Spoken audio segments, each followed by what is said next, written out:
Shooting dragon hoops. So let's get started. Chapter 10. Hanjin, Alex. The 1800s were humiliating for China. A century of wars and natural disasters had pushed the nation to the brink of collapse. The Chinese desperately needed a plan. Missionaries from the YMCA gave them one. In 1895, they founded the gym in Taijin, a port city in northeastern China. You Chinese must understand this, translated from Mandarin. A strong nation is built by strong bodies. When the Chinese compared themselves with the tall, well-fed foreigners who embarked into the country with never seen military might, it was hard to disagree. And this is how you strengthen your bodies. An instructor at one of our schools invented it just a few years ago. He calls it basketball. In 1896, the first modern Olympics were held in Athens, Greece. Medal from the first Olympics. Shortly after, the YMCA missionaries posed 3 questions to the Chinese. When will China be able to send a winning athlete to the Olympics? When will China be able to send a winning team to the Olympics?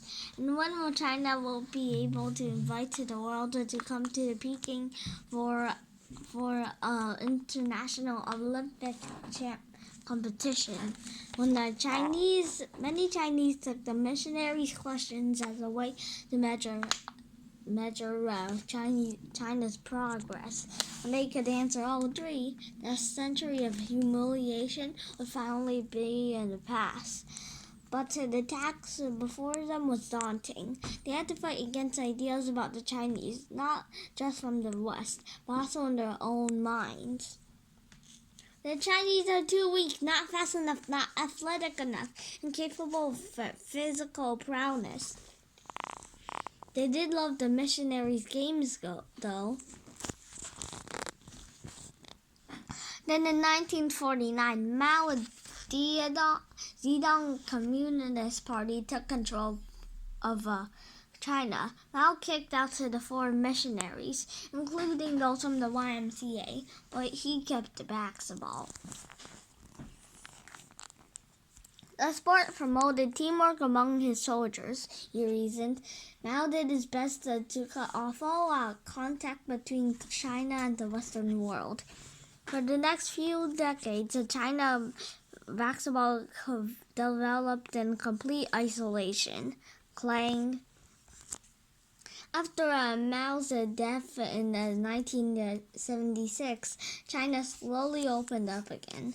And in 1987, the NBA gave broadcasting rights to China at no cost. For the first time, average Chinese citizens could watch American basketball. They quickly realized just how different the sport had become on the other side of the world. The Chinese government founded the Chinese Basketball Association, CBA. Although in 1995, the goal was to bring American-style basketball to China, the CBA was still a part of an old Soviet-style athletic system. Provincial sports bureaus measured infants to predict their adult height. Children were monitored as they grew, and showing potential, they were invited to enroll in specialized basketball schools. These schools fed into the CBA's junior teams, which in turn fed into the CBA 20 professional teams. The Chinese dreamed that someday a CBA player would be good enough to play in America's NBA, but not just play, but drive.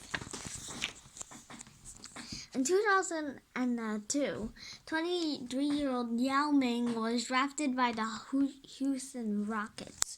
When he stepped off that plane from China, he carried with him his nation's dream, a dream that dated back to the late 1800s.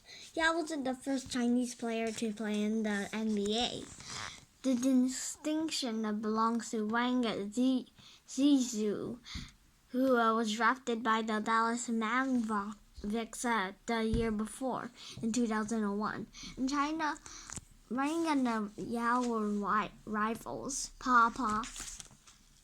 Their respective teams, the Bali Rockets and the Shanghai Sharks, played against each other for the CBA championship in 2000 and again in 2001. Swoosh, Wang's Rockets won both times. Wang was stronger, faster, and more skilled. He was China's very best. So in Wang's season in the NBA turned out to be a bust. 4.8 average points in a game, 1.2 average rebounds in the game. It seemed doubtful that China's second best would do much better. And at first he didn't.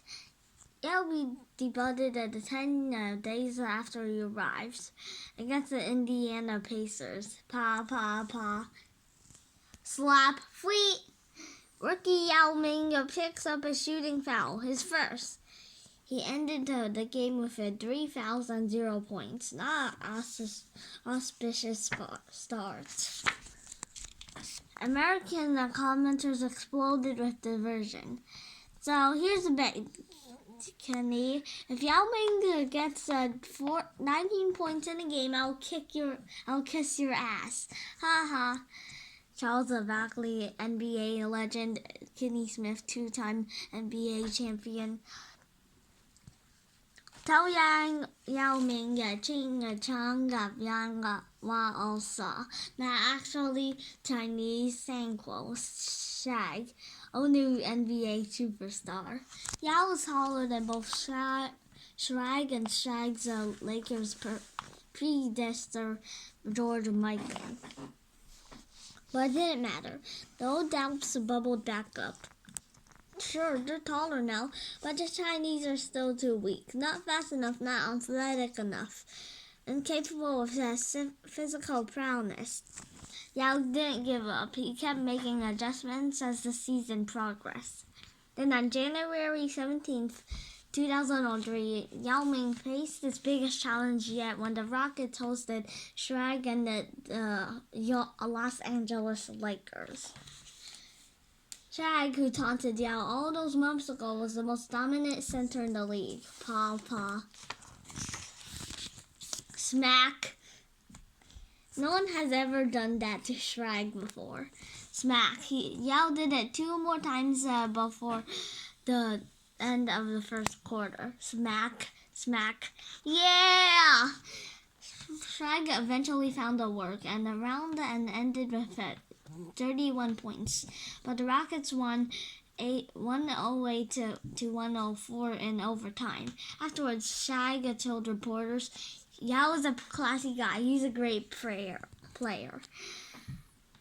Yao Ming did his best that first season. Charles Barkley had to make a good on his bet. Kenny Smith's ass. Ha ha. Yao went on to not to just play in the league, but thrive. By the time he retired in 2001, he was a 3-time NBA All-Star. In 2006, China invited his first nation, the world, to the Beijing Former Peking, or the 29th Olympic Games. Yao Ming carried his nation's flag during the opening ceremony. China won 48 gold medals that year, the most of any nation. After more than a century, the Chinese finally had the answers to all 3 of the YMCA's missionaries' questions. China seemed to be on the cusp of a golden age of athletics, a golden age of basketball. But the golden age didn't happen, at least not for basketball. Our whole national team was built around Yao Ming. The tactics, so the play they run, all depend on him. After Yao Ming retired, no one could take his place, and all those plays aren't working anymore. It was not only Yao Ming. That whole generation had a lot of great Chinese basketball players. They're all gone. They're all retired, which leaves one problem that no one can really take their place. Jen Alex Zhao was born a year after the CBA was founded. He grew up in a China that was still getting to know the game. I started to play basketball in elementary school. Maybe because it was the only thing we had in the playground. We used to play holding the ball, running around, no dribbling. There was no hoop on the backboard, only the square. When you hit the square, that's a score. As I grew up, the equipment got better and better. By the time I was around 10, we actually had a hoop. Still no gym, but we had a hoop. As a kid, Alex was almost always the tallest, most skilled player on his team. He dreamed about going to America. Here, there's more better players that I can learn from and play against. Training in America is more organized than China. You have your own weight and room and trainer. In China, we don't have our own weight room. We had a corner. I didn't want to become a medic or a basketball player. I wanted to see if I got a chance to be a professional basketball player. That's one of my goals, to play for the CBA. If I stay in China, it's close to impossible. When he was a freshman, Alex contacted a foreign exchange agency to find an American high school with strong basketball program. We got the perfect match for you, Juan Jen, a athletic school. Their men's varsity team won the state championship last year. Wow, was state champion. Alex would get to play the American basketball he dreamed about. I remember the day my parents drove me to the airport. They stayed with me there for 2 hours. My mom cried in front of me for the first time. You're too young to leave home, Juan Jen. Wow, this is something I have to do. Then make it worth it. Step. Alex arrived at San Rafael Academy at the beginning of his sophomore year. When he went to the open gym, he was surprised by what he found. I was the tallest one here. I dominated. SWAT. Without even trying, Alex became the starting center of the varsity team. He soon realized that San Rafael was a state championship of the Rhode Island, the smallest state in America. Being the state champion of Rhode Island was being a city champion like anywhere else. This was not the American basketball he dreamed about. This sucks. After a year at San Rafael, he asked to transfer to a school he found by researching on his own. When he went to an open gym, he was surprised what he found. I got to play with Ivan Rabb, Papa, the number 1 player in the country, Slam, and the other players on the team were really good too. This family was the American basketball he dreamed about, except I suck. That wasn't the end of his disappointment. California has a rule that high school transfer students are ineligible to play varsity for a year after they transfer. Alex didn't know about the rule until we got to California, so I had to play JV as a junior. There was another junior on JV, Areens. He was really helpful. He's my good buddy.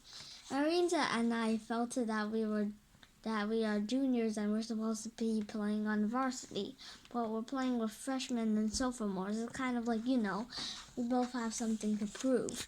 Every school day, the two of them went to JV practice before school and varsity practice after school. All that hard work paid off, right? You're on varsity now. Yeah. The 2014-15 season is Alex and Aaron's first and only season on the Old Dudes men's varsity basketball team. The only season to prove that they really do belong. It's Alex's first opportunity to see if he can really play real American basketball. At the opening before the season began, Alex and Weston Delta went up for the same rebound. Wham! Smacked. What, your two front teeth got knocked out completely? No, I'd rather they got out completely, but they broke into the gums. They had to do the surgery and cut in the gums. So those are fake? Yeah, these two are fake. Alex called his mom shortly after it happened. Quadrant, don't play anymore. It's not worth it. Come on, Mom. I said, come on, Mom. It's nothing. It's only teeth.